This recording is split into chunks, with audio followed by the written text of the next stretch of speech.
ఆంధ్ర ప్యారిస్గా పిలువబడే మన తెనాలి వచ్చిన ఈ శుభ సందర్భంలో దారి పొడవునా ఆడపడుచులు, అక్క చెల్లెళ్ళు, యువతలు, మహిళలు, తల్లులు ఘన స్వాగతంతో ప్రేమతోటి ఆదరణ ఇచ్చిన ప్రతి ఒక్కరికి ప్రత్యేక హృదయపూర్వక కృతజ్ఞతలు, నమస్కారాలు. దారి పొడుగున పెద్దలందరూ చాలా ప్రేమతోటి ఆశీస్సులు ఇస్తూ ఘన స్వాగతం పలికారు. ఇక కొదమ సింహాల లాంటి యువతకి ప్రత్యేకించి చెప్పక్కర్లా. మబ్బుల్లో పిడుగులు పరిగెత్తితే ఎలా ఉంటుందో ఈరోజు తెనాలి యువత తాలూకు పరుగులకి పిడుగులు పరిగెత్తితే ఎలా ఉందో నాకు అలా అనిపించింది. చాలా కీలకమైన దశకు వచ్చాం. సరిగ్గా ఇదే సమయానికి ఈ రోజున మనకి ఎన్నికలు కూడా అయిపోయి ఉంటాయి. వైసీపీ నాయకుడి ఓటమి కూడా బాక్సులో చేరిపోయి ఉంటుంది. ఈ సమయానికి 5 సంవత్సరాల దుష్ట పాలనకి చరమాంకం పలుకుతున్నాం. మనం ఏం చేస్తాం? కూటమి ప్రభుత్వం, తెలుగుదేశం, భారతీయ జనతా పార్టీ, జనసేన ఈ 3 పార్టీల కలయికతోటి ఆంధ్రప్రదేశ్ అభివృద్ధి పదం వైపు వెళ్తుంది. దానికి మేము ఎలా సిద్ధం అనేది ఆఖరిలో చెప్తాం. దానికంటే ముందు 2014లో పార్టీ ప్రారంభించినప్పటి నుంచి ఈ రోజు దాకా ఒక దశాబ్దం ఎంతోమంది వచ్చారు, పార్టీలు పెట్టడానికి ప్రయత్నం చేశారు, ఈ మధ్యన కూడా పెట్టారు. కానీ దశాబ్ద కాలంగా ఒక ఎమ్మెల్యే లేకుండా కేవలం మా ఆడపడుచులు ఇచ్చిన గుండెల్లో పెట్టుకున్న స్థానానికి మా జన సైనికులు అండగా ఉండి వారి స్ఫూర్తితోటే దశాబ్దం కాలం పార్టీని నడపగలిగే శక్తిని సంపాదించారు. ఇందాక దారిలో వస్తూ ఉంటే ఒక యువకుల సమూహం నాకు ప్లే కార్డు ఇచ్చారు. ఆ ప్లే కార్డు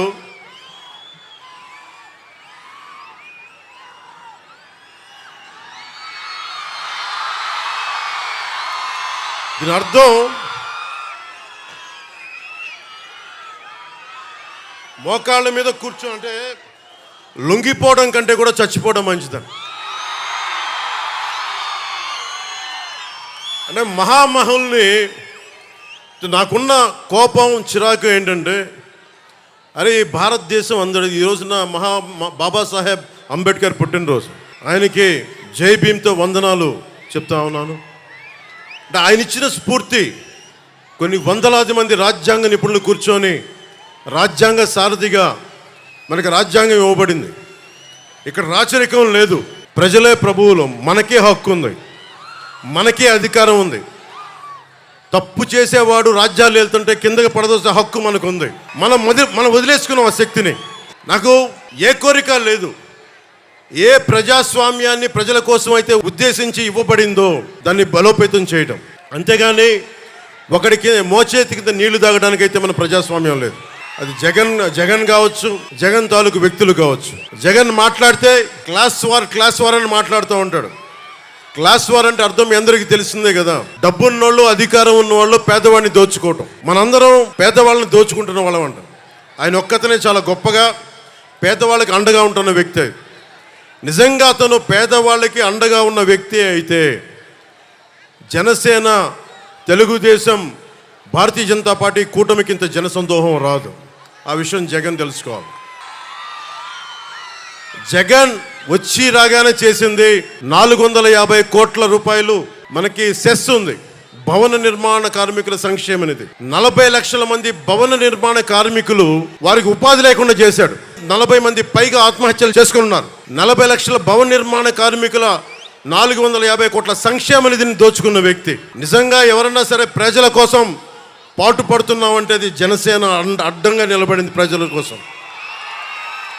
మీకు చెప్తున్నానమ్మా, 30,000 మంది ఆడబిడ్డలు ఆంధ్రప్రదేశ్ రాష్ట్రం నుంచి అదృశ్యం అయితే అక్కమ్మ, చెల్లెమ్మ అని చెప్పి కథలు చెప్పే జగన్ ఒక్క ప్రెస్ మీట్ కూడా పెట్టలేదు ఈ రోజు దాకా.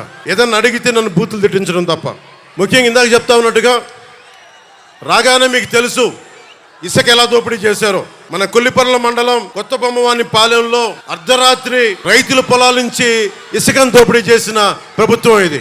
అలాంటి రైతాంగాన్ని దోపిడీ చేసిన వ్యక్తి క్లాస్ వార్ గురించి మాట్లాడతాడు. మద్యపానాన్ని నిషేధిస్తానన్న వ్యక్తి, ఆడబిడ్డలకి అండగా ఉంటానన్న వ్యక్తి అతను సీఎం కాదు, సారా వ్యాపారి అయిపోయాడు. అతను సారా వ్యాపారి. 16 కంపెనీలు పెట్టి అందులో 3 కంపెనీలు తన సొంత మనుషులవే. అన్నీ వాళ్ళ ఫ్యాక్టరీల్లో కల్తీ మందులు కలిపి దానికి రకరకాల పేర్లు పెట్టి ఒక్కొక్కరు ఆరోగ్యాలు పాడైపోతూ ఉన్నాయి. మనం ఏమైపోయామంటే మనందరం కూడా ఒక అబద్ధపు ప్రపంచంలో బతకాలని నిర్ణయించుకుంటామని మనందరం. నేను మందు తాగమని ఎంకరేజ్ చేయను, వ్యసనాలకి పాల్గొనని ఎంకరేజ్ చేయను. నెపోలియన్ చెప్పినట్టుగా యుద్ధాలకి సిగార్ల మీద ట్యాక్స్, బ్రాండీ మీద ట్యాక్సే నేను దేశాల మీద యుద్ధాలు చేయడానికి పనికి వస్తుందని నెపోలియన్ చెప్పాడు. నేను కల్తీ మందు కాదు, కనీసం ఆరోగ్యం పాడవని మందన్న కనీసం 10 సంవత్సరాల్లో పాడవలసింది వీళ్ళ వల్ల సంవత్సరంలోనే పాడైపోతూ ఉంది. అలాంటి కల్తీ మందు ఇస్తూ ఉంటే అలాంటి మందు ఇవ్వకనని చెప్పిన దానికి నేను మందుని ఎంకరేజ్ చేస్తానని మాట్లాడుతున్న వైసీపీ నాయకులు. అసలు అన్న వైసీపీ నాయకులందరికీ చెప్తున్నా, మద్యపాన నిషేధిస్తామని చెప్పి మీరు సారాలు ఎలా అమ్ముకుంటారు ఒకసారి మీరు లోపల చూసుకొని మాట్లాడుకున్న విషయం. అలాగే ఇసుక జేపీ వెంచర్స్ అని చెప్పి పెద్దిరెడ్డి రామచంద్రారెడ్డి గారు, మిథున్ రెడ్డి గారు, సజ్జల రామకృష్ణారెడ్డి గారు, జగన్ గారి ఆధ్వర్యంలో దాదాపు మొత్తం వాళ్ళ కంపెనీ ఇసుక అంతా. ఒకప్పుడు ఇసుక రీచుల్లో ఎంతమంది బీసీలు కానీ బీసీ కుటుంబాలు కానీ చాలా మందికి సంపద వెళ్ళేది. తూర్పుగోదావరి జిల్లా లాంటి చోట్ల ఇసుకని బోట్లో తీసుకొని మరీ అమ్ముకునే వాళ్ళు చాలా మందికి కుటుంబాలకి 10 కుటుంబాలు ఉపాధికి వచ్చేది, వందలాది కుటుంబాలకి ఒక ఇసుక రోజు రీచ్ ఉన్న చోట. అవన్నీ దోపిడీ చేసి మొత్తం సంపద అంతా ఒక్కడి చోట కేంద్రీకృతం అయిపోయింది. ఒక్కడి దగ్గర సమస్య, ఒక్కడి దగ్గర అంత డబ్బు చేరికపోతే వాడు బలిసిపోయి కొట్టుకుంటూ ఉంటాడు. ఎవడైనా సరే బలిసిపోయి కొట్టుకుంటూ ఉంటారు. ఒకడికి డబ్బు వస్తే పర్లా, నీ డబ్బుతోటి మా స్వేచ్ఛని కాల రాస్తామంటే నిన్ను కింద పడి కాలుతో తొక్కేస్తాం. గుర్తుపెట్టుకోండి ఎవరైనా సరే. కాంట్రిబ్యూటరీ పెన్షన్ స్కీమ్ అని చెప్పి నేను ఒక ఉమ్మడి ఆంధ్రప్రదేశ్ రాష్ట్ర మాజీ ప్రభుత్వ ఉద్యోగి కొడుకుగా చెప్తా ఉన్నాను. మనకి పెన్షన్ అనేది చాలా కీలకమైంది. జగన్ వచ్చినప్పుడు 2019లో కాంట్రిబ్యూటరీ పెన్షన్ స్కీమ్ రాగానే వారం రోజులు తీసుకొస్తానని చెప్పి మోసం చేశాడు. ఈ రోజు వరకు ఊసేతట్లా. మొన్న నారా చంద్రబాబు నాయుడు గారు 4 దశాబ్దాల సుదీర్ఘ అనుభవం ఉన్న 3 పర్యాయాలు ముఖ్యమంత్రిగా ఉన్న వ్యక్తి, వారికి ఒకటే చెప్పాను, కూటమి ప్రభుత్వం రాగానే మనం అసెంబ్లీలో ఉద్యోగుల కోసం కాంట్రిబ్యూటరీ పెన్షన్ స్కీమ్ గురించి ఒక చర్చ మొదలు పెట్టాలి. దానికి సంవత్సరం లోపు బలమైన పరిష్కారం కనుక్కోవాలి. అది ఉద్యోగులకి నిజంగా భద్రత. అది పెన్షన్ అనేది పెద్ద కొడుకు లాంటిది. మా నాన్నగారే మా దగ్గర డబ్బులు తీసుకునేవాళ్ళు కాదు. ఎందుకంటే మీరు ఏం మాట్లాడతారో తెలియదు, మీరు గబుక్కునంటే ఒక ఉద్యోగికి పెన్షన్ అనేది భద్రత. అలాంటి భద్రత ప్రభుత్వ ఉద్యోగులు కల్పించాలనేదే మా కూటమి తాలూకు ఆకాంక్ష. నేను జగన్ లాగా అబద్ధాలు చెప్పట్లా, జగన్ లాగా వారం రోజుల్లో మీకు అద్భుతాలు చేస్తామని చెప్పట్లా. ప్రభుత్వ ఉద్యోగులందరికీ తెనాలి ఈ సభ నుంచి వేదిక నుంచి చెప్తా ఉన్నాను, సంవత్సరం లోపు పరిష్కారం తీసుకొస్తాం. మీ భద్రతకి బలమైన దారి వెతుకుతాం. మీరు బెంబేలు పడకూడదు. మీ ఆరోగ్యాలకు కానీ మీ బిడ్డలకి ఏదైనా ఇవ్వాలనుకున్నా కానీ భవిష్యత్తులో మిమ్మల్ని బిడ్డలు చూసుకోపోయినా పెన్షన్ మీకు అండగా ఉండాలనేదే మా అందరి ఆకాంక్ష. ముఖ్యంగా మీ అందరికీ ఉద్యోగులందరికీ చెప్తున్నాను, నేను ఆంధ్రప్రదేశ్ ఉద్యోగి కొడుకుని. నేను నటుడిగా కంటే కూడా, జనసేన అధినేత కంటే కూడా నేను ఒక ప్రభుత్వ ఉద్యోగి కొడుకుని. దిగువ మధ్యతరగతి కుటుంబాలకు చెందినవాడిని. మధ్యతరగతి కష్టాలు ఎలా ఉంటాయో తెలుసు, కౌలు రైతు కష్టాలు ఎలా ఉంటాయో తెలుసు. కొల్లిపర్ల మండలంలో రైతులకి మనకి చెక్ డ్యామ్స్ లేకపోతే ఎంత బాధపడతారో తెలుసు నాకు. నేను మీకు అండగా ఉంటాను. నేను మనకి రేపు పొద్దున అసెంబ్లీలో బూతులు తిట్టడం కాకుండా, ఇంట్లో ఆడపడుచులను తిట్టడం కాకుండా నిజమైన డిబేట్ ఏంటో చూపిస్తాం అసెంబ్లీస్లో. గురు బ్రహ్మ, గురు విష్ణు, గురు దేవో మహేశ్వర అంటాం. అలాంటి టీచర్లని లిక్కర్ షాపులకి సేల్స్కి పెట్టాడు. అతను సేల్స్ పర్సన్గా పెట్టాడు. అలాంటి వ్యక్తి, టీచర్ని గౌరవించిన వ్యక్తి. ఎందుకు గౌరవించలేడు అతను? 10th క్లాస్లోనే శివశివాని స్కూల్లో 10th క్లాస్ పేపర్ లీక్ చేస్తున్న మహానుభావుడు ఈ ముఖ్యమంత్రి. అంగన్వాడీ కార్యకర్తల్ని అన్యాయంగా కొట్టించాడు. ప్రామిస్ చేసి మీరు ఇచ్చిన వాగ్దానాలు ఏమైనాయి అంటే అంగన్వాడీ కార్యకర్తల్ని అమానుషంగా కొట్టించిన వ్యక్తి జగన్. అలాగే మొన్న చాలామంది పోలీస్ ఉద్యోగులు నా దగ్గరకు వచ్చి ఒకటే విన్నపం ఇచ్చారు, మాకు సరెండర్ లీవ్స్ కానీ, టీఏలు కానీ, డిఏలు కానీ ఏ విధంగా మాకు రావాల్సిన వేజెస్ ఏవి మాకు రావట్లేదు, ఏ విధంగా మాకు రావట్లేదు. 70,000 కుటుంబాలు మేము నలిగిపోతా ఉన్నాం. ఇలాంటి ప్రభుత్వం ఉంది, కనీసం మా సమస్యలు తెలియజేయండి అంటే పోలీసు ఉద్యోగులందరికీ చెప్తా ఉన్నాను, నేను పోలీసు వ్యవస్థని గౌరవించేవాడిని. పోలీస్ వ్యవస్థను వాడుకునే వ్యక్తిని కాదు. సో మీకు మేము మాటిస్తున్నాం, మేము రాగానే కానిస్టేబుల్ రిక్రూట్మెంట్, పోలీస్ రిక్రూట్మెంట్తో పాటు మీకు అందరి ప్రభుత్వ ఉద్యోగులకి కూటమి ప్రభుత్వం రాగానే 1 నుంచి 5 తారీఖు లోపు మీ ఉద్యోగాలు కానీ, మీ టీఏలు కానీ, మీ డిఏలు కానీ మీ ఖాతాల్లో పడిపోయేలాగా మేము బలంగా మీకు భరోసా ఇస్తున్నాం. ముఖ్యంగా రైతాంగానికి, కొల్లిపర్ల మండలంలో రైతాంగానికి కానీ, ఆంధ్రప్రదేశ్లో ఉన్న రైతాంగానికి కానీ మనం చాలా రిపేర్లు చేయాలి. చిన్న చిన్న చెక్ డ్యామ్లు అవసరం, పంట కాలువలు పొడికలు తీయడం, లేదంటే చాలా తొందరగా పూర్తి చేయాల్సిన, తక్కువ డబ్బు వెచ్చించి కొన్ని పూర్తి చేయాల్సిన ఇరిగేషన్ ప్రాజెక్టులన్నీ కూడా వెంటనే పూర్తి చేయడానికి పూర్తి ఫోకస్ పెడతాం. రైతాంగానికి రైతు భరోసా కేంద్రాల్లో తప్పుడు రైతు భరోసా కేంద్రాలు కాకుండా నిజంగా పనిచేసే ఎమ్మెల్యేలు ఎలా ఉంటారో మన తెనాలి నుంచే మొదలు పెడతాం. నాదెండ్ల మనోహర్ గారి నాయకత్వంలోనే మొదలు పెడతాం. అన్ని కులాలకి నేను ఏ రోజు కూడా ఇక్కడున్న ఆడపడుచులకి, అక్క చెల్లెళ్ళకి, పెద్దలకి, ఇక్కడున్న యువతకి చెప్తున్నాను, ఒక్క కులాన్ని నమ్ముకొని నేను రాజకీయాలు చేయట్లా, ఒక మతాన్ని నమ్ముకొని నేను రాజకీయం చేయట్లా, ఒక ప్రాంతాన్ని నమ్ముకొని నేను రాజకీయం చేయట్లా. జాషువా చెప్పినట్టుగా విశ్వనరుడు, అన్ని కులాలు, అన్ని మతాలు, అన్ని ప్రాంతాలు సర్వసమానంగా ఉండాలి. మానవ హక్కుల్ని ప్రతిష్ఠించడానికి, అంబేద్కర్ గారు చెప్పిన ఆశయాల్ని ముందుకు తీసుకెళ్ళడానికి, ఓడిపోయినా కానీ మీకు తెలుసు ఓటమి ఎలా ఉంటుందో. ఒక ఎగ్జామ్ పోతేనే బాధపడతాం. అలాంటిది ఒక ఆశయం కోసం వచ్చిన నాకు 2 చోట్ల ఓడిపోతే బాధ ఎలా ఉంటుందో మీకు తెలుసు. తట్టుకొని ఎందుకు నిలబడ్డానంటే అందరూ పారిపోతారు. ఓటమిని చూడగానే ప్రజల మీద మమకారం పోద్ది, ప్రజలు వెన్నుపోటు పొడిచారంటారు. నేను అలా అనుకోవట్లా. మీరు ఉన్నా లేకపోయినా వకీల్ సాబ్ చెప్పినట్టుగా నేను మీ కూలీని.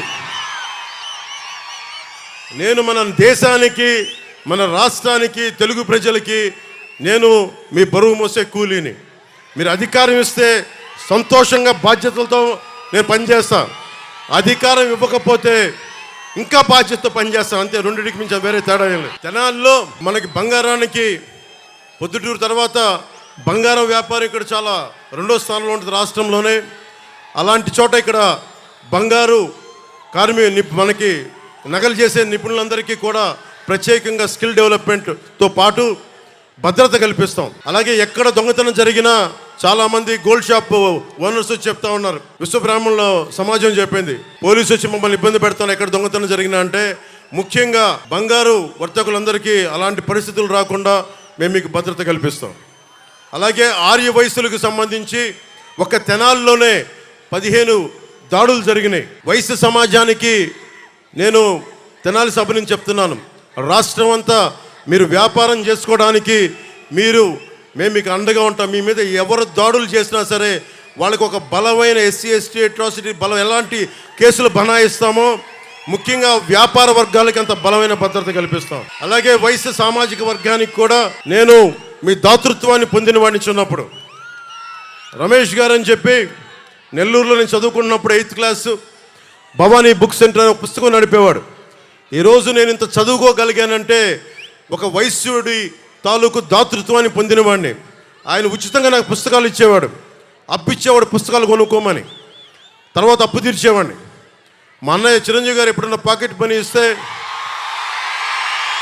మా వదిన ఎప్పుడన్నా పాకెట్ పని ఇస్తే ఆ డబ్బుతోటి పుస్తకాలు కొనుక్కునేవాడు.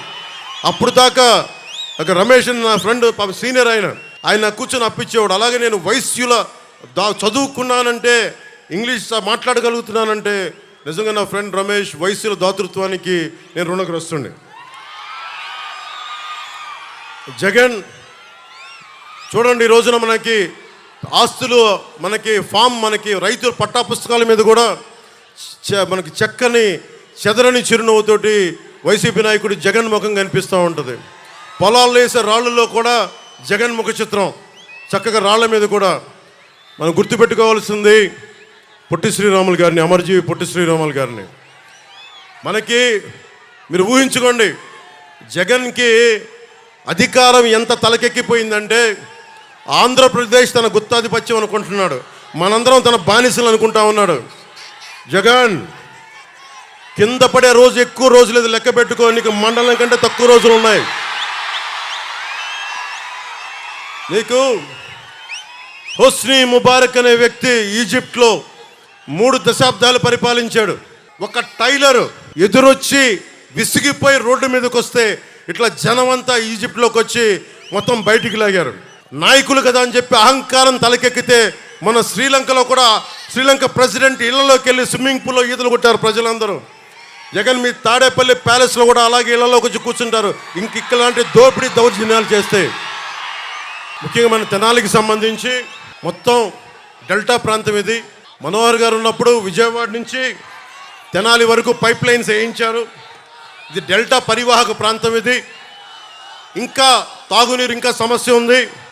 ఓవర్ హెడ్ ట్యాంక్ రెడీ అయిపోయినా కానీ ఈ రోజు వరకు మన కుళాయిలు రావట్లేదు. సమస్య దృష్టిలో ఉంది. మీకు 6 నెలల్లోపు మొత్తం అందరికీ మన ప్రతి ఇంటికి నీరు వచ్చేలాగా మేము చర్యలు తీసుకుంటాం. మనస్ఫూర్తిగా మీకు అండగా నిలబడతాం. అలాగే 5 సంవత్సరాల నుంచి రోడ్లు సౌకర్యాలు సరిగ్గా లేవు. తెనాలి విజయవాడ నుంచి కనెక్టివిటీ బాగాలేదు. నంది వెలుగు పెదరావూరు 4 లేన్ హైవేని మేము, ఎందుకంటే మీకు తెలుసు ఆయన పట్టుకుంటే పట్టు వదలని విక్రమార్కుడు. ఆయన 10 సంవత్సరాలు ఎమ్మెల్యేగా చేసిన వ్యక్తి. ఆయన నాయకత్వంలో నంది వెలుగు పెదరావూరు 4 లేన్ హైవేని చాలా తక్కువ కాలంలో పూర్తి చేస్తాం. అలాగే నిజంగా అమరావతి కనుక రాజధానికి అయిపోయింది ఈ పాటికి చాలా అద్భుతంగా ఉండేది. అమరావతి లేకపోవడం వల్ల మన అభివృద్ధి కూడా, మన తెనాలి అభివృద్ధి కూడా నోచుకోలేని పరిస్థితికి వచ్చింది. అమరావతిని రాజధాని చేస్తున్నామని మన అందరి వాగ్దానం మేము మాట ఇచ్చాం. దాంతోపాటు మన నంది వెలుగు పెదరావూరు 4 లేన్ హైవేని పూర్తి చేసి ప్రతి రోడ్లు జగన్లాగా వదిలేయకుండా, అడ్డగోలుగా వదిలేయకుండా మేము రిపేర్లు చేస్తాం. అలాగే తెనాలికి ప్రధానమైన సమస్యలకి మనకి నాదెండ్ల మనోహర్ గారు రేపు పొద్దున మీరు ఎమ్మెల్యేగా గెలిపించిన వెంటనే కొల్లిపర్లలో కృష్ణానది పైన చెక్ డ్యామ్ని పూర్తి చేస్తాం. నదీ పరివాహక ప్రాంత ప్రజలకు ఇబ్బంది పడుతూ ఉన్నారు. ముంపు గ్రామాల్లో చెల్లా చెదురై సరైన వస్తువులు లేక ప్రజలు బాధపడుతూ ఉన్నారు. వరద ముంపు గ్రామాల్లో సరైన వరదలు వచ్చినప్పుడు కరెంటు కానీ ఆహారం కానీ లభించక అవస్థలు పడుతూ ఉన్నారు. ప్రతిసారి రీటైనింగ్ వాల్ నిర్మించాలని ప్రజలందరూ కోరుకుంటూ ఉన్నారు. కొల్లిపర్రలో మేము డ్యామ్ నిర్మిస్తాం, మీ మన్ననలు పొందుతాం మేము. అలాగే ట్రాఫిక్ కానీ రోడ్ల సమస్య కానీ తెనాలి పట్టణంలో కాలువల వల్ల ట్రాఫిక్ సమస్య ఉంటా ఉంది. ట్రాఫిక్ సమస్యలను తీర్చాలని కోరుకుంటా ఉన్నారు. రాజధానికి 4 లేన్ రోడ్డు కోరుకుంటా ఉన్నారు. వీటన్నిటినీ కూడా మేము రాగానే వెంటనే పూర్తి చేస్తాం. అన్నిటికంటే కూడా నిజంగా మనకి ఇంత చక్కటి కాలువలు ఉండి దారి పొడవునా వస్తూ ఉంటే నాకే విపరీతమైన దుర్గంధం ఉంది. రాగానే డ్రైనేజ్ ఫెసిలిటీస్ కానీ, మనకి ఎక్కడైతే దుర్గంధంగా ఉన్న డంప్ యార్డ్లు కానీ వీటన్నిటినీ భోపాల్ లాగా, లాస్ వేగాస్ లాగా శుభ్రపరిచి దుర్గంధం నుంచి తెనాలని విముక్తి చేస్తామని మీకు మాటిస్తూ ఉన్నాను. అలాగే చాలా మండలాల్లో కానీ మనకి ప్రభుత్వ ఆసుపత్రులు ఉన్న డాక్టర్లు కొడుతుంది, మనకి ఎక్విప్మెంట్ కొడుతుంది. అందుకని వీటన్నిటికీ సరైన భోజనం వస్తువులు కూడా లేవు. ప్రప్రథమంగా ఇన్ఫ్రాస్ట్రక్చర్ అంటే రోడ్లు, రైతాంగానికి కావాల్సిన చెక్ డ్యామ్లు, ఇరిగేషన్ ఫెసిలిటీస్తో పాటు ఆరోగ్యానికి అవసరమైన మెడికల్ ఫెసిలిటీస్ని, మెడికల్ హాస్పిటల్స్ని అప్డేట్ చేస్తాం. 100 పడకల ఆసుపత్రిని మీకు నిర్మించేలాగా మేము బాధ్యత తీసుకుంటాం. ముఖ్యంగా యువతకి మన చంద్రబాబు గారితో పశ్చిమ గోదావరి జిల్లా తణుకులోను, నిడదవోలులో మీటింగ్లోను, అలాగే కోనసీమ మీటింగ్లో తూర్పుగోదావరి జిల్లాలో, ఉమ్మడి తూర్పుగోదావరి జిల్లాలో ఒకటే మాట్లాడా. ఆయన దృష్టికి తీసుకొచ్చాను. మనం కుల గణాంకాలు పెడతాం. ఏ గ్రామంలో ఎన్ని కులస్తులు ఎంతమంది ఉన్నారు, ఏ గ్రామంలో మహిళలు ఎంతమంది ఉన్నారు, ఇవన్నీ మాట్లాడుతూ ఉన్నారు. జగన్ కూడా ప్రతి చోట 50 మందికి ఒకళ్ళు పెట్టాడు మనిషిని. నేను కోరుకుంటుంది కుల గణాంకాలతో పాటు మనం చూడాల్సింది ప్రతిభని గణించాల్సిన అవసరం ఉంది. ఎవరికి సమర్థత ఉంది, ఎవరికి ప్రతిభ ఉంది, ఎవరికి అంటే ప్రతిభా గణాంకాలు, సమర్థత గణాంకాలు, అభిరుచి గణాంకాలు. చాలామంది ముఖ్యంగా మధ్యతరగతి మహిళలు, ఆడపడుచులు, పేద వర్గాల ఉన్న ఆడపడుచులు నా దగ్గరికి వచ్చి మా అభిప్రాయం ఎవరు తీసుకోలేరు, మా భర్తలు కూడా తీసుకోరు, మమ్మల్ని అందరూ మాకు ఇల్లు నడిపేవాళ్ళం, మాకు రాజకీయాల్లో సే కావాలి, మేము కూడా ఎవరు సరైన అభ్యర్థి, ఎవరు సరిగైన అభ్యర్థి కాదని మాకు అభిప్రాయం ఉంటుంది. ఈసారి మా భర్తల్ని మా ఇంట్లో లక్ష్య పెట్టకుండా కూటమికి ఓటేస్తాం, మిమ్మల్ని గెలిపిస్తామని చెప్పారు. అలాంటి మహిళ అక్క చెల్లెలకి, ఆడపడుచులకి, యువతులకి నేను మాటిస్తున్నాను. అమ్మ, రేపు పొద్దున మీ అందరికీ కూడా గణాంకాలు నిర్వహిస్తాం. కేవలం కుల గణాంకాలు కాదు, ముఖ్యంగా ఆడపడుచులకి పశ్చిమ గోదావరి జిల్లాలో ఒక చిన్న గ్రామంలో అక్కడ లేసులు చేస్తారు. ఆ లేసులు ఎక్కడో జర్మనీకి ఎక్స్పోర్ట్ చేస్తారు. ఇంట్లో కూర్చొని వంట వార్పుతో పాటు పిల్లలను చూసుకోవడంతో పాటు ఆ లేస్ ఎక్స్పోర్ట్ చేయడం వల్ల నేను దాదాపు 30 సంవత్సరాల క్రితం చూసేవాడిని. ఆ లేస్తో పాటు డబ్బులు సంపాదిస్తారు.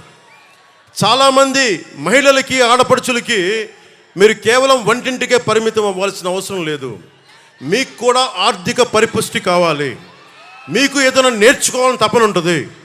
బిడ్డలు ఒక వయసుకు వచ్చిన తర్వాత మేము ఖాళీగా ఉండకుండా మాకు కూడా ఏదన్నా పని కావాలి, మాకు కూడా డబ్బు సంపాదించాలి. నాకు మా అక్కలు చెప్తూ ఉంటారు, మా అమ్మ చెప్తూ ఉంటుంది, మా వదిన చెప్తూ ఉంటుంది. నేను అందుకని చెప్తున్నాను, ఆడబిడ్డలను అర్థం చేసుకున్నవాడిని. నేను మీకు మాటిస్తున్నాను, మీరు ఏదన్నా ప్రతిభ నేర్చుకోవాలి, మీకు ఏదైనా ఒక స్కిల్ డెవలప్మెంట్ కావాలి, ఇంటికొచ్చి మీకు నేర్పించే విధంగా, ఇంటికొచ్చి వయోజన విద్య నేర్పించేలాగా, మీ కాలనీలో మీకు అందుబాటులో ఉండేలాగా స్కిల్ డెవలప్మెంట్ మేము చేసి పెడతామమ్మా. మేమందరం కూర్చోబెట్టి మీకు అండగా ఉంటాం. అలాగే మీ మీద ఒక్క రౌడీలు కానీ మిమ్మల్ని ఎవరు ఇబ్బంది పెట్టినా ఎస్సీ ఎస్టీ అట్రాసిటీ యాక్ట్ అంటే ఎంత భయపడతారో, మహిళల్ని ముట్టుకోవాలంటే అంత భయపడే బలమైన చట్టాలు తీసుకొస్తాం.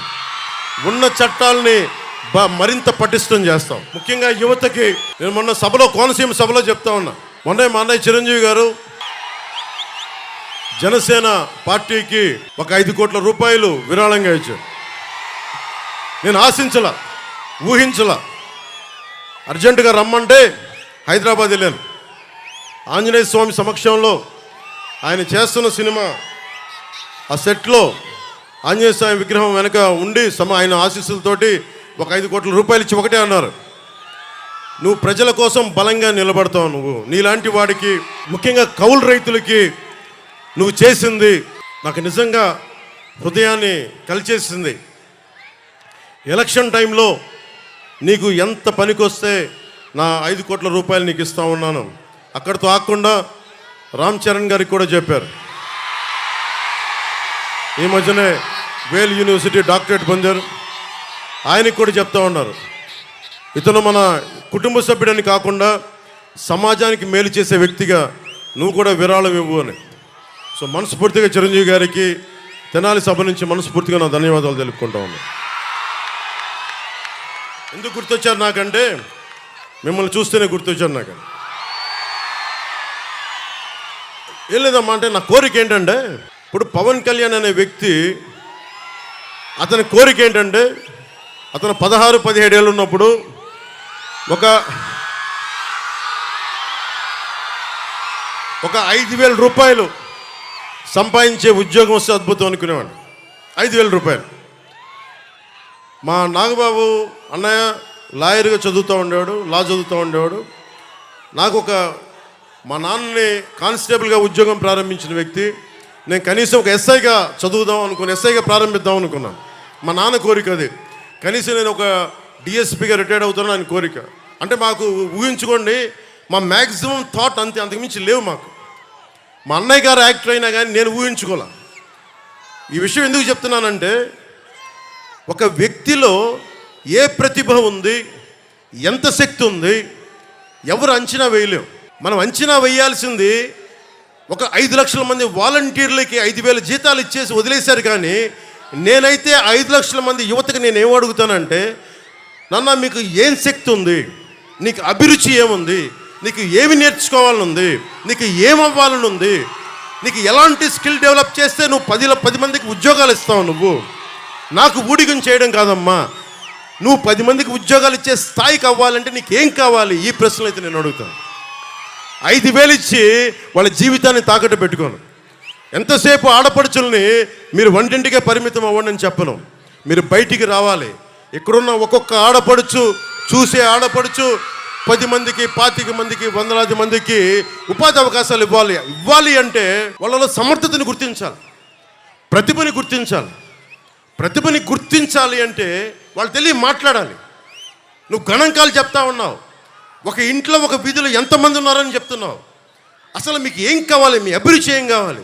ఒకరోజు చిరంజీవి గారు పిలిచి నన్ను అడిగారు, నీకేం అవ్వాలందరా అంటే, నాకేం తెలియదు, నాకేం లేదన్నా మ్యాక్సిమం నేను కూర్చొని చిన్న పని చేసుకోవాలందంటే, మేబీ మన ప్రతిభ మనకు తెలియదేమో. ఆయన తిట్టి నన్ను ఒక యాక్టింగ్ ట్రైనింగ్ పంపించారు. యాక్టింగ్ ట్రైనింగ్ పంపిస్తే నాకు తెలియదు, సిగ్గు నాకు. ఆయన నన్ను తిట్టి పంపిస్తే యాక్టింగ్ ట్రైనింగ్ నేర్చుకున్నా. ఈ రోజున సభలు స్పీచ్లు ఇవ్వగలుగుతాను ఇంతమంది మధ్య.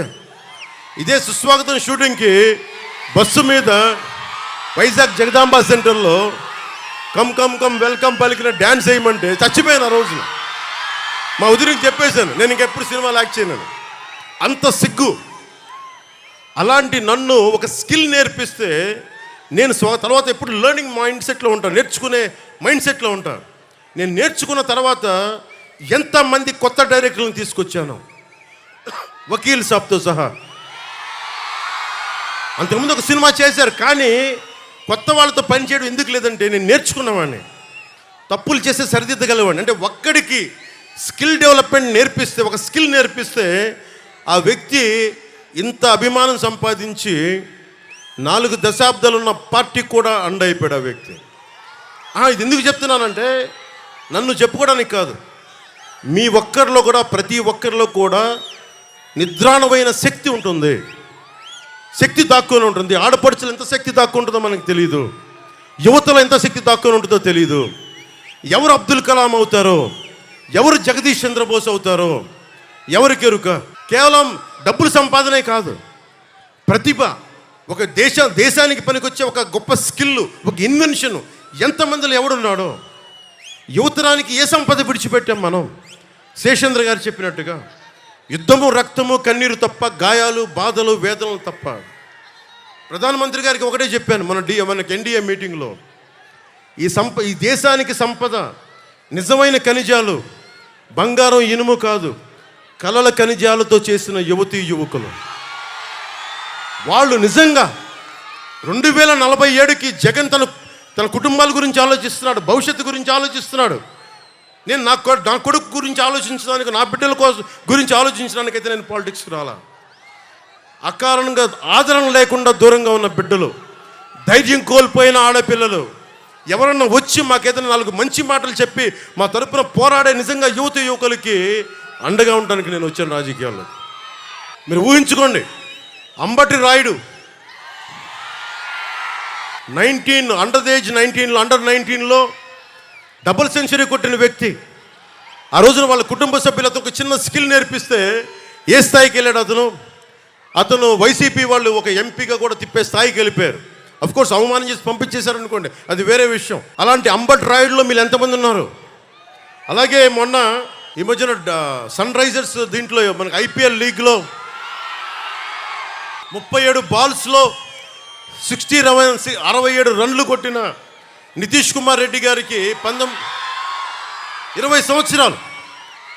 అతనికి ఒక ప్రతిభ, ఒక స్కిల్ నేర్పిస్తాను కదా ఈరోజు కొట్టగలడు. మీలో ఎంతమంది ఎంత ప్రతిభ ఉందో. మీకైనా స్పోర్ట్స్ స్టేడియంస్ ఉన్నాయా? మీకు నిజంగా పొద్దున్న లేస్తే మీకు పరిగెత్తడానికి జాగింగ్ స్థలాలు ఉన్నాయా? ఆ క్రీడా స్థలాలు ఉన్నాయా? ఇండోర్ స్టేడియంని ఆధునీకరించాల్సిన బాధ్యత ఉంది కదా మనకి. నిజంగా ఇంతమంది ఎంతసేపు ఇళ్లలో కూర్చొని మగ్గిపోతూ ఉంటాం, కనీసం బయట సేద తీరడానికి పార్కులు ఉన్నాయా మనకి? దుర్గంధం లేకుండా ఒక గ్రౌండ్లు ఉన్నాయా మనకి? ఇవన్నీ చెయ్యాలి అంటే మనకి నాదెండ్ల మనోహర్ గారు కానీ, పెమ్మసాని చంద్రశేఖర్ కానీ, ఇలాంటి వ్యక్తులు, ప్రజాక్షేమాన్ని కోరుకునే వ్యక్తులు నిజంగా అండగా ఉంటే తెనాలే కాదు, రాష్ట్రం అంతా బాగుపడిపోతుంది. రోజున అంబేద్కర్ జయంతి కాబట్టి ముఖ్యంగా ఒకటే చెప్తూ ఉంటారు, ఎస్సీ సామాజిక వర్గం ఎక్కువ శాతం వైసీపీకి వెళ్ళిపోతారు. అలాంటి ఎస్సీ సామాజిక వర్గానికి నేను అంబేద్కర్ గారిని గౌరవించే వ్యక్తిగా, జై భీమ్ స్ఫూర్తిని గుండెలో నింపుకున్న వ్యక్తిగా, ఎస్సీ సమాజానికి వైసీపీ చేసిన అన్యాయం చెప్తా ఉన్నాను. ఎడ్యుకేట్, యాజిటేట్, ఆర్గనైజ్ అని అంబేద్కర్ చెప్తే అలాంటి దళితులకి విజయనందించే పథకాలని 23 పథకాలని జగన్ తీసేశారు. 4163 కోట్ల రూపాయలు ఎలొకేట్ చేస్తే వాటిని డైవర్ట్ చేసేసాడు. మొత్తం చాలామంది ఎస్సీ మేధావులు అందరూ కూర్చొని కోర్టులో రిట్ పిటిషన్ వేస్తే కోర్టు ఆర్డర్ చేస్తుంది, 4,163 కోట్ల రూపాయలు తిరిగి వెనక్కి ఇవ్వమంటే ఈ రోజు దాకా జగన్ ప్రభుత్వం అది ఇవ్వలేదు. అలాగే ఏ ఫ్యూడలిస్టిక్ ఇంపీరియలిస్టిక్ ప్రభుత్వాన్ని, అధికారులని, యంత్రాంగాన్ని, రాజకీయ నాయకుల్ని కాదని అంబేద్కర్ గారు చేశారు, దానికి తూట్లు పడుస్తూ ఉన్నాడు జగన్. మీరు ఆలోచించుకోండి, మీ ఓట్లు మీరు వేసేటప్పుడు మనకి అంబేద్కర్ గారి స్ఫూర్తిని నిజంగా గౌరవించేవాడైతే ఒక దళిత కుర్రవాడిని, యువకుడిని చంపేసి ఇంటికి డోర్ డెలివరీ చేశారు వైసీపీ నాయకులు. దాని గురించి ఎవరు మాట్లాడరు. దాని గురించి మీరు ముఖ్యంగా ఎస్సీ యువత ఆలోచించాల్సిన అవసరం ఉంది. మీరు ఓటు వేసేటప్పుడు మీరు జనసేన కానీ, టీడీపీ కానీ, భారతీయ జనతా ఎవరికి ఓటేసినా మీరు ఆలోచించి ఓటేయండి. కేవలం మాకు వీళ్ళు ఇష్టం లేదు కాబట్టి గుడ్డిగా ఓటేస్తే ప్రజాస్వామ్యాన్ని మీరే పాడు చేసుకున్న వాళ్ళు అవుతారు. ఎందుకంటే నేను ఎప్పుడు కూడా మిమ్మల్ని గుండెల్లో పెట్టుకుని ఆదరించేవాడిని. దయచేసి ఒకసారి మీరు ఆలోచించి, ముఖ్యంగా ఎస్సీ పెద్దలకి, ఎస్సీ యువతకు కూడా నా విజ్ఞాపన, అంబేద్కర్ విదేశీ విద్యా విధానం కింద 23 పథకాలు తీసేశారు. అలాగే బీసీ కులాలకి సంబంధించి జగన్ 2019లో చెప్పింది 153 కులాలను గుర్తించాం, 139 కులాల తాలూకు కార్పొరేషన్ ఏర్పాటు చేస్తామని చెప్పి 56 కార్పొరేషన్లు ఏర్పాటు చేసి ఈ రోజుకి వాళ్ళకి కావాల్సిన వాటికి ఇవ్వాల్సిన నిధులు ఇవ్వలేదు. కేవలం పొలిటికల్ ఎంప్లాయ్మెంట్ అయింది తప్ప ఏ ఉద్దేశంకి అయితే ఇవ్వబడిందో ఆ ఉద్దేశం నెరవేరలేదు. ఇది కూడా బీసీ కులాల సమూహం మీరు ఆలోచించాలి. దాదాపు 2,14 కోట్ల బీసీ పాపులేషన్ ఉన్నారు. 44 లక్షల మందికే, ముఖ్యంగా 5-6 కాస్ట్లకే వాళ్ళు ఇచ్చారు. ఇంకా 1,70,00,000 మందికి ఏ పథకాలు అందలేదు. 26,000 మంది బీసీల మీద అక్రమ కేసులు పెంచారు. మన బాపట్ల నియోజకవర్గంలోనే చాలా కదిలించే సంఘటన, 15 ఏళ్ల అమర్నాథ్ని వాళ్ళ 17 ఏళ్ల అక్క ఏడిపిస్తూ ఉంటే రోడ్డు ఎదిరించాడని చెప్పి చెరుకు తోటలో తీసుకెళ్ళి మనకి పెట్రోల్ వేసి కాల్ చేశారు. ఈ రోజున జగన్ రాయి పడింది, జగన్కి గాయం అయితే రాష్ట్రానికి గాయమైందని మాట్లాడుతూ ఉన్నారు. 15 ఏళ్ల అమర్నాథ్ అడ్డంగా కాల్ చేస్తే 15 ఏళ్ల అమర్నాథ్ నిర్దాక్షిణ్యమైన పసిబిడ్డ చెరుకు తోటలో తీసుకెళ్ళి కాల్ చేస్తే రాష్ట్రానికి గాయం అవలా. 30,000 మంది ఆడపిల్లలు అదృష్టమైతే రాష్ట్రానికి గాయం అవలా. గాయం అయ్యిందంట, గాయం.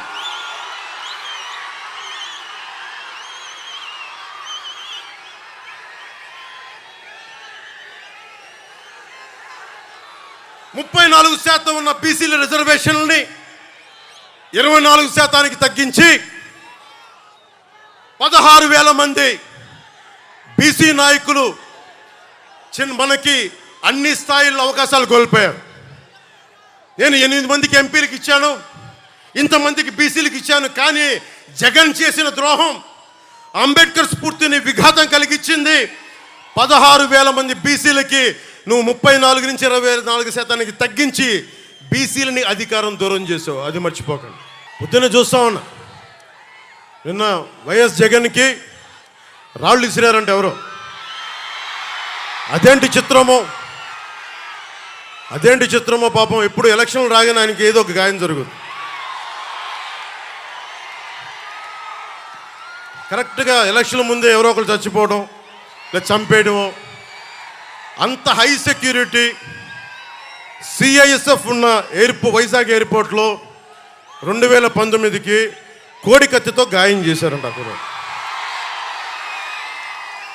సరే, మనందరం ఏం చేసాం? జనం కూడా ఏంటి కదా, మన తిలక్ గారు చెప్పినట్టుగా, దేవరకొండ బాలగంగాధర్ తిలక్ చెప్పినట్టుగా, కొడవగంటి మనకి కుటుంబరావు గారు చెప్పినట్టుగా, మనందరం మధ్యతరగతి మనుషులు. మనందరికీ ఏంటంటే అధికారం ఉన్నోడు, డబ్బున్నోడు ఏమి చేసినా దానికి ఒక నైతిక భాష్యం ఇస్తాం.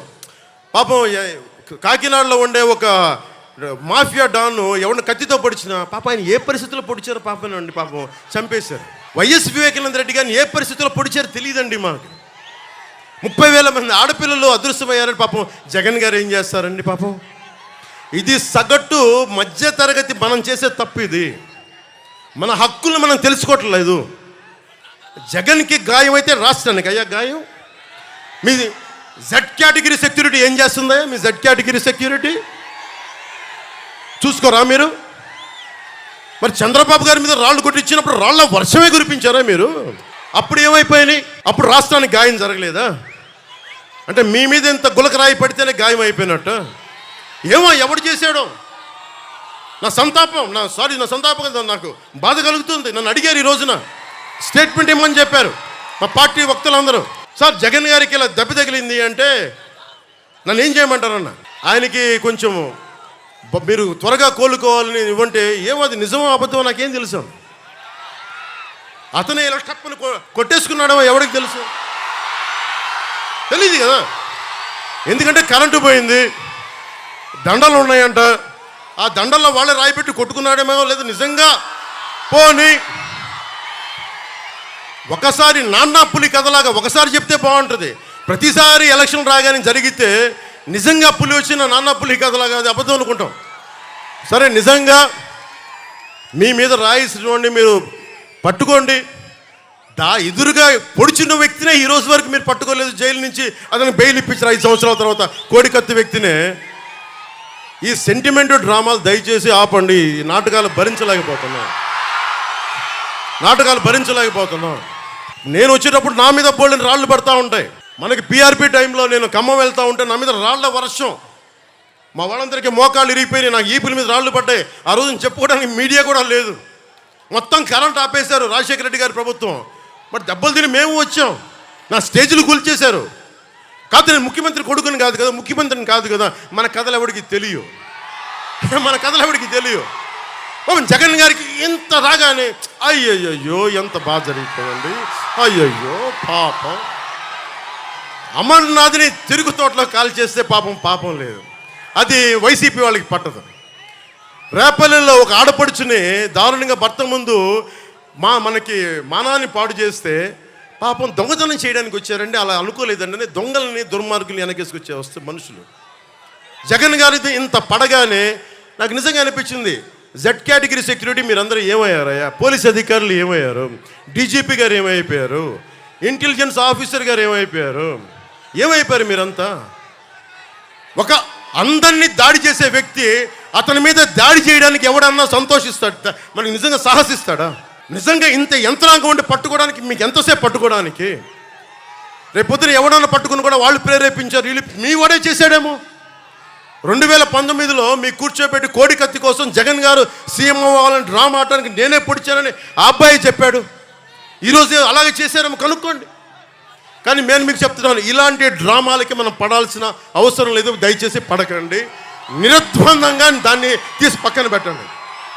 అరే ఇద్దరు చెల్లెళ్ళు సొంత చెల్లెళ్ళు.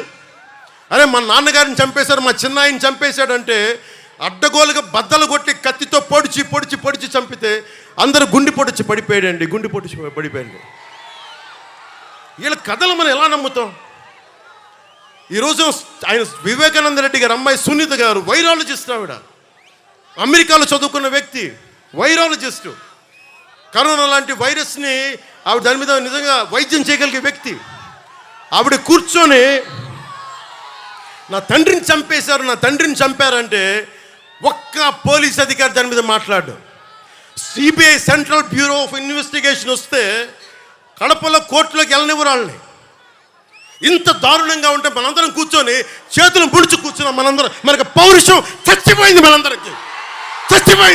ఎందుకు నేను వ్యతిరేక ఓటును చీలద్దు ఎందుకంటానంటే ప్రజాస్వామ్యాన్ని కూని చేసేవాడు ఒకడు కూర్చొని మనందరినీ పొడుస్తా చంపుతా దోపిడీ చేస్తా ఉంటే ఎంతకాలం భరిస్తాం?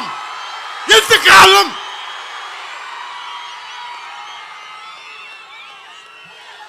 సుగాలి ప్రీతి 14 ఏళ్ల బిడ్డని స్కూల్కి వెళ్తే 10 మందిని నాశనం చేస్తే దాన్ని పట్టించుకోడు ఎవడు. జగన్మోహన్కి బొక్క పడితే, చిన్న గులకరాయి పడితే రాష్ట్రం అంతా ఊగిపోద్ది. సగటు మనిషి బాధ మనకి తెలియదు. సగటు మనిషి బాధ మర్చిపోయాం. నిజంగా నాకు ఆవేదన ఉంది, ఏడుపు వస్తుంది. తప్పు జగన్మోహన్ రెడ్డి కాదు, మనదే. మనకు పౌరుషం చచ్చిపోయింది. ఇందాక తెనాలో చెప్పినట్టుగా దాస్యం చేసే కంటే కూడా చచ్చిపోవడం మేలు. దాస్యాన్ని ఆపేద్దాం. I don't want to be politically right. I don't want to be diplomatically right. I don't want to be convenient. I want be right. అందుకని డిప్లొమసీ పక్కన పెట్టి గుండెల లోతుల నుంచి రాజకీయం చేద్దాం. గుండెల లోతుల నుంచి పాలిటిక్స్ చేద్దాం.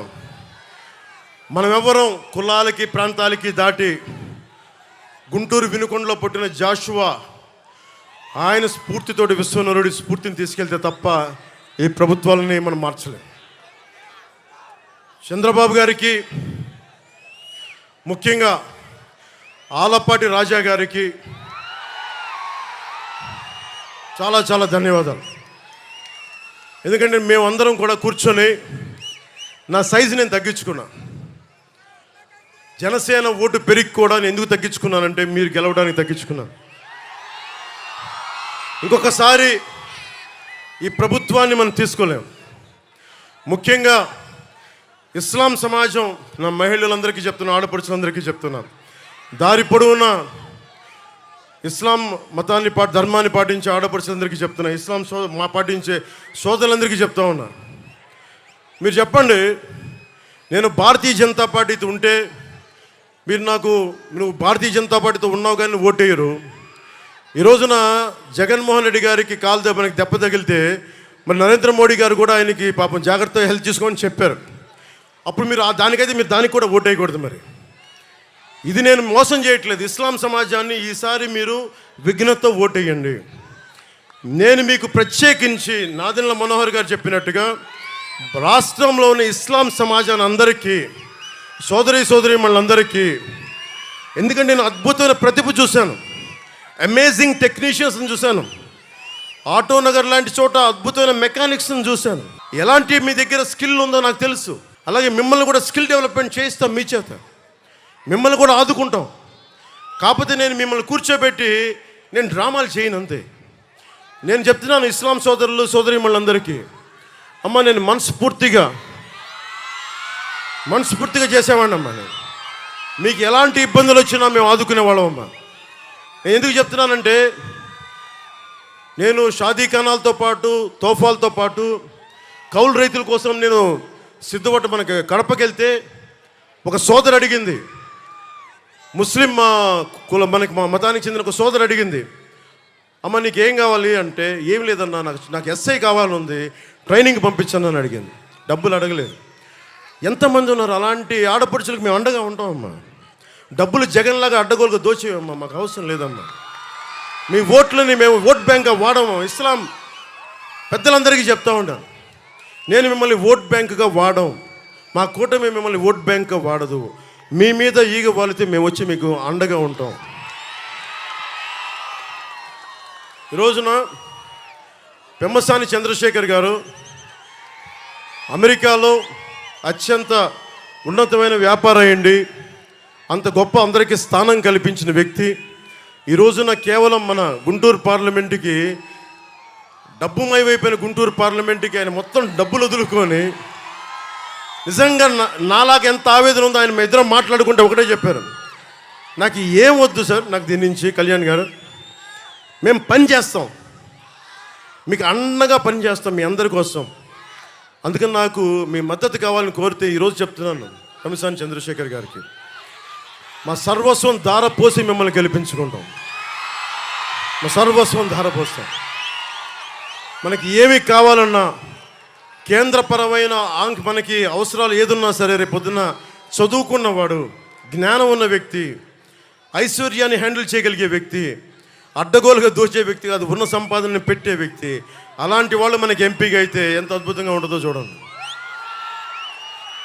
అలాగే తెనాలి అభివృద్ధికి నాదెండ్ల మనోహర్ గారి కృషి ఒకసారి మీ అందరికీ తెలియజేస్తాను.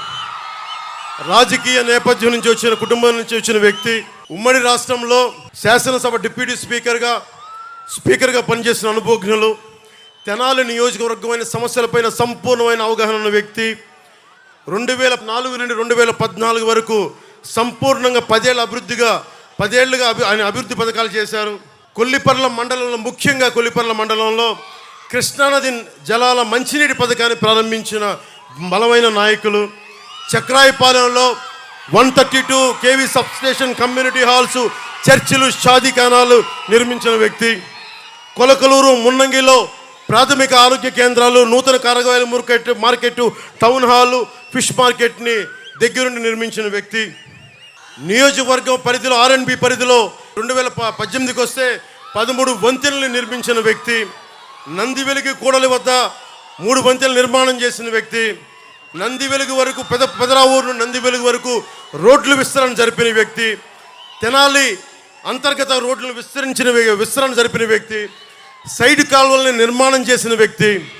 ప్రతి పల్లెలో CC రోడ్లు, డ్రైనేజ్ నిర్మాణం చేసిన వ్యక్తి. ఆయన గురించి మీకు తెలుసు, కేవలం పొలిటికల్ లీడరే కాదు, నెంబర్ 3 టెన్నిస్ ప్లేయర్, జాతీయ స్థాయిలో టెన్నిస్ ప్లేయర్ 80sలో ఆయన. అందుకనే ఆయన ఓపెన్ ఎయిర్ ఆడిటోరియంని ప్రోత్సహించారు, కళాక్షేత్రాన్ని నిర్మాణం చేశారు, యువ క్రీడాకారులను ప్రోత్సహించడానికి ఇండోర్ స్టేడియంని ఆధునీకరించారు. జగడగంట పాలెంలో సెంట్రల్ స్కూల్ని ఏర్పాటు చేయడానికి చొరవ తీసుకున్నారు.